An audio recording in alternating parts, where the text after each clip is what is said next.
Welcome back to Hippie Bliss Travel. Today we are headed to Bagby Hot Springs. The hot springs is located in the Mount Hood National Forest, and it is a 2.5 hour drive southeast of Portland.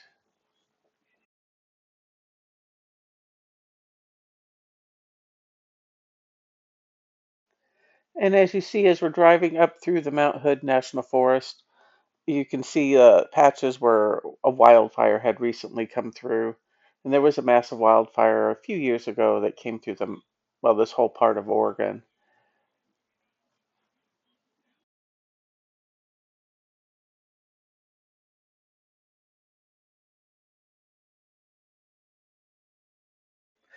Very important, there is no cell service in the area. Luckily, we had plugged the hot springs into maps before we had left, so we were still able to follow the blue line, but there was no labeling of the roads on the map. There was no, hey, you need to turn in a half mile. I just basically looked at the map and would tell my husband, hey, there should be a right turn coming up. You should be able to see it. So when you're heading this way, don't expect Google Maps to be giving you directions all the way. As long as we didn't turn off the car, we figured we were okay.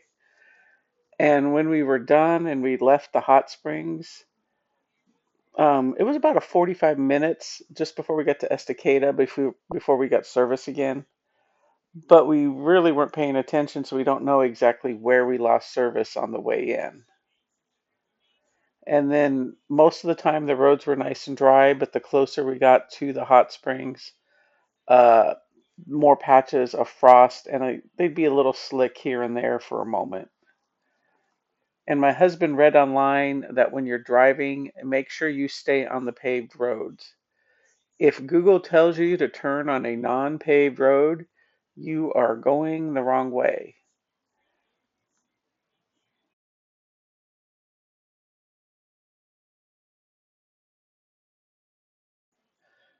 We were not sure of what the conditions were going to be like. We took both our cold weather clothes and our snowy winter clothes. We were expecting it to be much more snowier, so we brought our snow boots, heavy winter coats. Didn't need them. Hiking boots and a warm coat, hats and gloves were fine.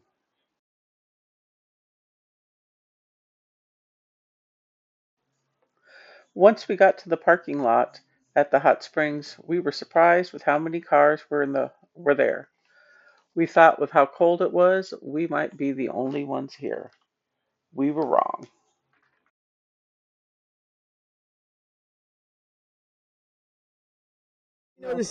We noticed in the dogs. Send the rescue out. Somebody didn't make it home. Yep. 25 one. We're heading out today. Okay, so this one goes in our Yeah, car. the top part goes in your car. Okay. Good. Again, that's so that, we were like, oh, hey, we need to go find these people. I don't think I Find the called back. bodies. Yep. That's what we told our kid. There's no cell phone service, so this is where we're going. There is no rescue. There is only recovery. Okay. Be very clear. All right. We're like, oh, we grew up in Colorado. We're good. We Yeah. can handle, So I know there's a really beautiful waterfall. I haven't been there. She's been there, and she tells everybody about it. About a half mile beyond the hot springs. Uh-huh. But if you're going to go beyond that, that's it. You're in the landslide area. If you're going to go beyond that, please tell somebody. Okay, no, we're just going to the hot springs. Okay. Yeah. I was telling her about the landslide and not to go beyond the waterfall without telling somebody. Yeah, make sure somebody knows you guys are just going in deep. Okay. I usually check when I see that tag in the window. It's been a day or two. I'll come out and start looking for you. But Again, recovery, not rescue. yeah, just Be very clear. This is recovery only. yeah, and they take hours to get here. They're not fast at all. Okay. No. Yes. So the two people that we were talking with they're the ones that stay in the RV there. They kind of run the area, and they're in charge of the entrance fee. There is a $5 per person entrance fee, cash only, exact change. There is no card machine to use. There is no, to get nowhere to get change. Basically, you fill out an envelope, put the $5 per person in there, and then what I was tearing off there when I was writing the dates is I tear off that thing and you lay it in your car, in your vehicle, on the dash so the people can come by, they know what time, what day you left, what day you're going to be back, because the hot springs is on it is at the, let me see what's the title here, Bull of Woods Wilderness, and it's like a 12.5 mile trail. So he was saying once you get to the hot springs, which is a mile and a half into this trail, you go another half mile, there's a waterfall, which this is the first time we've been here. We have not done the waterfall, the waterfall. And then past there, you still got another 10 mile of trails. But because of all these wildfires and stuff that came through a few years ago, it's very prone to landslides. So they were saying if you're going past the waterfall, to make sure you let somebody know that this is where you're going. And because there is no cell service, you can't call for help. So the lady says she goes by and checks the windshields and see if anybody is a day or two past their time. And then they don't call in rescue. They basically call in the volunteers for recovery. They go look for your body. So I mean, you're really got to be on your game here. Now the path here is looking pretty dang good, and this was the path we were expecting it to. We weren't sure if there was like going to be like a foot of snow, if what kind, if it was the trail was in really good shape and bad shape, but the trail to the hot springs at least was in fantastic shape. They did close it for maintenance for a few years, a couple years ago, and I think they reopened it last year. But there was just a few patches of ice, very small patches, on, between the parking lot and the hot springs.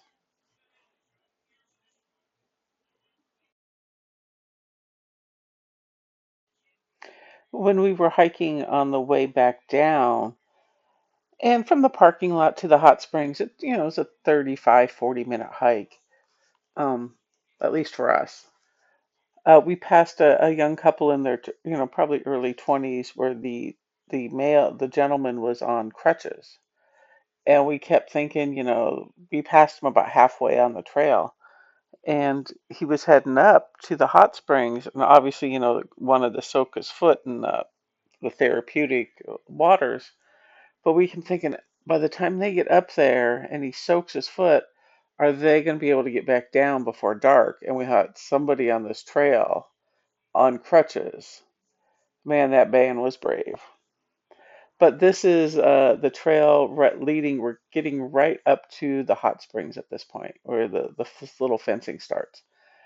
There's some basically the hot tubs are in two buildings. That far one that was farther down with the roof had four tubs in it. Three, they call them singular tubs, but you can fit two people in them. And then one bigger one that holds like maybe 4 to 6 people. And then on the other, 50, 60 feet away was another outdoor tub that, held, probably 4 people. But two of the buildings were deemed uninhabitable.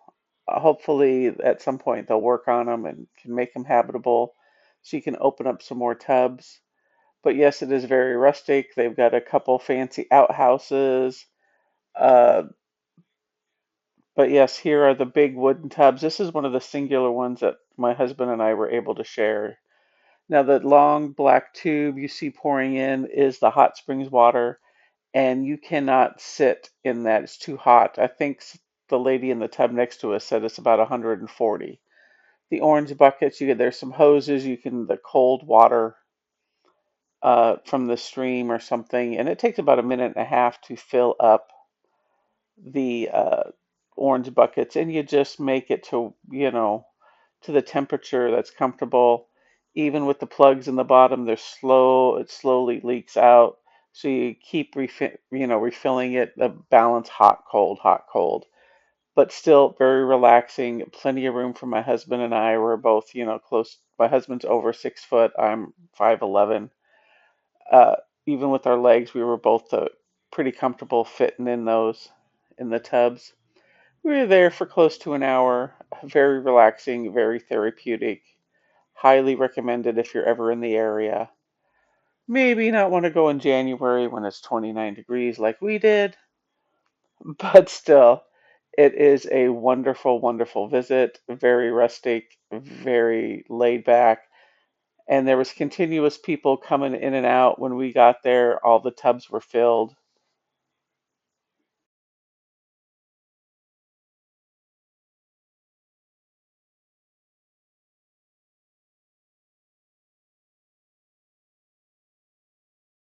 Even though the tubs were filled when we got there, it was, people would stay about 45 minutes to an hour. And as they would get out, somebody else would be coming down the path. And, within minutes, somebody was ready to use the tub. You do pull the plug out when you're done so it drains and so it's empty for the next person. And the one shot I have of all three tubs uh, empty, that was the only time they were. But people were either sitting on the bench starting to get undressed so they could fill the tub and hop in, or people were coming down the path. And as when we finished and we got dressed and we were heading out, there was another couple heading down. It was like, up they'll be jumping into the one that we just emptied. So yeah, if you ever have a chance to do this hike to get up to the Bagby Hot Springs, highly recommend it. It was a blast. It was a good exercise to get up there and back. And thank you for watching Hippie Bliss Travel. If you made it to the end, give us a like and a subscribe. If not, I'll see you next weekend. Hope to see you soon. Bye.